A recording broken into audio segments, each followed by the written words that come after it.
Viewers, मैं doctor Anju कर, consultant gynaecologist, doctor Anju clinic, Pakhowal road, Ludhiana.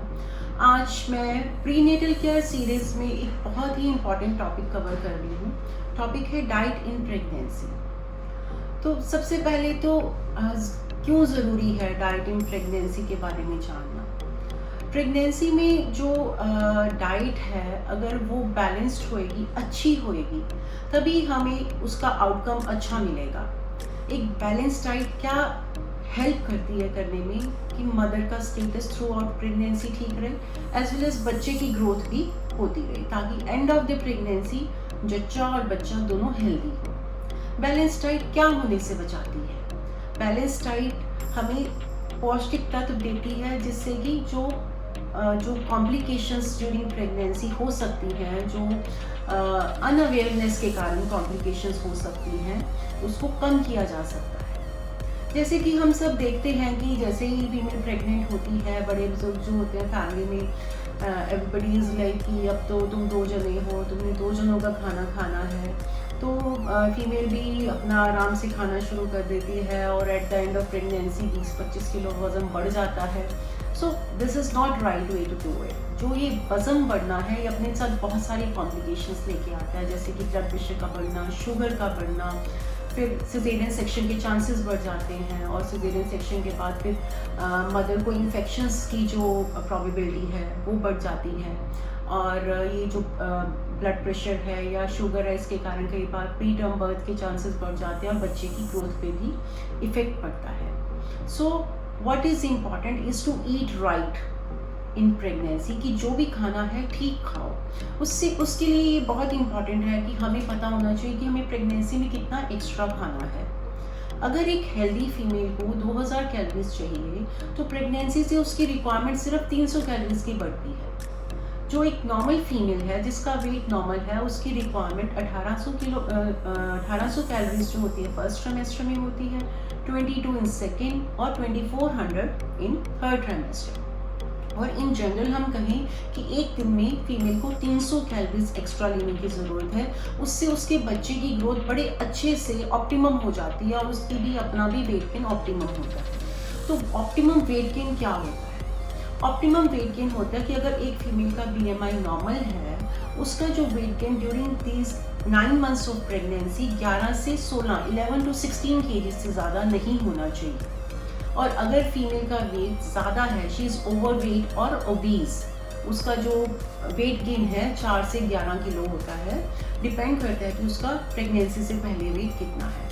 और ऑन द कॉन्ट्रेरी, अगर फीमेल अंडर वेट है, पहले उसका जो प्रेगनेंसी से पहले वेट बहुत कम है, तो फिर उस केस में बच्चे की ग्रोथ प्रॉपर हो, उसके लिए उसका वेट जो है 18 to 25 kg, डिपेंड करता है कि उसका प्री प्रेगनेंसी वेट कितना है, बढ़ना ऑप्टिमम वेट गेन कहलाता है। अगर हम इस चीज़ को ध्यान में रखते ना हुए कुछ भी खाना शुरू कर दें, and we are not just mindful about eating, और हमें पता ही नहीं है कि हम कितनी कैलोरीज एक्स्ट्रा खा रहे हैं, तो उससे क्या होता है कि एक्सेसिव वेट गेन हो जाता है। तो उसके, जैसे मैंने पहले बताया, कि जो एक्सेसिव वेट गेन की अपनी कॉम्प्लिकेशंस होती हैं। और दूसरी तरफ अगर फीमेल अच्छे से नहीं खाती, उसको नहीं पता कि उसको ये चीज़ें एक्स्ट्रा खानी है, उसका वेट प्रॉपर्ली नहीं बढ़ता है, उस केस में भी बच्चे को भी उस चीज़ का खमियाजा भुगतना पड़ता है। बच्चा लो वेट हो सकता है और कॉम्प्लिकेशंस आ सकती हैं, एज वेल एज मदर की हेल्थ पे भी इफेक्ट पड़ता है। और ये जान लेना ही काफ़ी नहीं है कि हमें 300 कैलोरीज एक्स्ट्रा खानी है। वो कैलोरीज कहाँ से आती हैं, ये भी इम्पॉर्टेंट है। एक हमने पिज़्ज़ा खा लिया, समोसा खा लिया, उससे हमने एक्स्ट्रा कैलोरीज ले ली, तो we are done for the day. No, that's not the case. इसके लिए ये भी इम्पॉर्टेंट है कि वो कैलोरीज कहाँ से आ रही हैं, क्योंकि जो बच्चे को जो चाहिए, अगर हम उसको फूड के थ्रू नहीं देंगे, उसने माँ की बॉडी से ले लेना है, माँ की बॉडी से एब्जॉर्ब हो जाना है, तो जो असर बुरा पड़ेगा मदर पे पड़ेगा। और जो हम खाना खाने, अच्छा खाना खाने से जो स्टोर्स मदर की बॉडी में बन जाते हैं या बच्चे की बॉडी में बन जाते हैं, वो नहीं बनेंगे, तो बच्चा बाहर आके वो डेफिशिएंसी प्रॉब्लम्स का शिकार हो जाता है। सो ये इम्पॉर्टेंट है कि हम पौष्टिक और बैलेंस डाइट लें प्रेगनेंसी में, और उस बैलेंस डाइट में प्रेगनेंसी में प्रोटीन्स की थोड़ी मात्रा बढ़ानी चाहिए, ओमेगा 3 फैटी एसिड्स की मात्रा बढ़ानी चाहिए, शुगर्स की मात्रा कम करनी चाहिए, साथ ही ट्रांस फैट और सेचुरेटेड फैट्स जो होते हैं घी वगैरह वो कम करना चाहिए। और उसके साथ हमारी जो एडिशनल सप्लीमेंट हमें बाहर से करना चाहिए, आयरन हो गया, कैल्शियम हो गया, folic acid is very important during first 3 months, साथ ही साथ other vitamin and minerals. So next important question है कि व्हाट टू ईट, क्या खाएं। तो सबसे पहले तो उस कैटेगरी में आता है कि रोटी चावल या ब्रेड या पास्ता वट जो भी कार्बोहाइड्रेट का जो सोर्स है उसकी कितनी सर्विंग होनी चाहिए, उसकी 9 to 11 सर्विंग्स होनी चाहिए। ये सर्विंग्स जो होती हैं ये हमें through out the day energy देती हैं, बच्चे को भी और मदर को भी। और इसमें हमें होल ग्रेन भी यूज़ कर सकते हैं और फोर्टिफाइड ग्रेन और फोर्टिफाइड फूड भी यूज़ कर सकते हैं, जिसमें आयरन फॉलिक एसिड वगैरह और पहले से ही फोर्टिफाई किया होता है। दूसरा है वेजिटेबल। जो वेजिटेबल है ये हमें विटामिन ए, सी और अदर मिनरल्स प्रोवाइड करती हैं और इसकी 3 to 4 सर्विंग्स होनी चाहिए। और इसमें ये प्रेफर करना चाहिए कि जो 2 सर्विंग्स हैं वो हमारी ग्रीन एंड लीफी वेजिटेबल से आए। Next come fruits. Fruits they are rich source of fibres and vitamins. इसकी 3 सर्विंग्स होनी चाहिए। Whole and fresh fruit should be preferred, और अगर जूस पीना है वो भी फ्रेश फ्रूट्स का प्रेफर करना चाहिए। ये जो पैक्ड जो जूस होता है जो शुगर से लोडेड होता है, it's a big no, it should not be taken, it will harm you rather than benefiting you.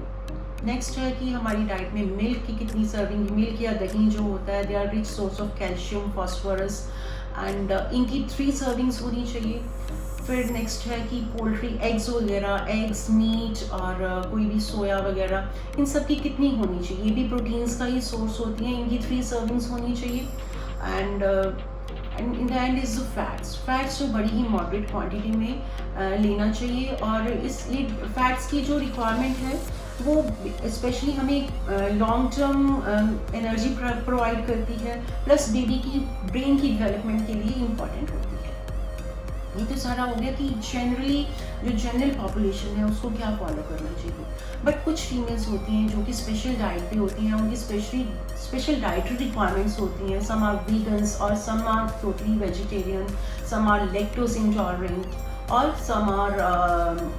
some have some other health issues regarding diet, so they should consult their dietitian and get their diet plan customized, ताकि वो और उनका बच्चा further सफ़र ना करे और we have a good outcome of pregnancy, healthy mother with healthy baby. So I hope I have covered all the important general tips about diet in pregnancy, and this will make people aware about better diet in pregnancy. Thank you so much.